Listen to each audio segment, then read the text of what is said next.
Hi అండి. ఈరోజు బాలామృతం పిండి అంటే అంగన్వాడీలో పిల్లలకి ఇచ్చే పిండితో కేక్ చేశాను. ఎలా చేశానో చూసేద్దాం. ముందుగా 2 కప్స్ బాలామృతం పిండి, హాఫ్ కప్ షుగరు మిక్సీ జార్‌లో వేసి మెత్తగా గ్రైండ్ చేసుకోవాలి. ఆ తర్వాత పౌడర్‌ని ఒక బౌల్‌లో వేసుకొని అందులో 1 table spoon baking powder, half table spoon baking soda వేసుకొని మిక్స్ చేసుకోవాలి. నేను నా దగ్గర ఉన్న కోకో పౌడర్ 2 టేబుల్ స్పూన్స్ వేసుకున్నా.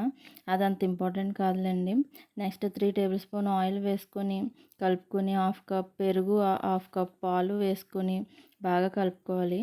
ఇప్పుడు కేక్ టిన్ని డస్టింగ్ చేసుకొని కేక్ బ్యాటర్‌ని అందులో వేసి ముందుగా ప్రీహీట్ చేసి పెట్టుకున్న ప్యాన్‌లో పెట్టి మీడియం ఫ్లేమ్‌లో ఒక 35 మినిట్స్ ఉంచుకుంటే మన కేక్ రెడీ అయిపోతుంది.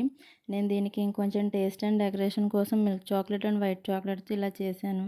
టేస్ట్ అయితే సూపర్ ఉంది. నచ్చితే like and subscribe. Bye bye.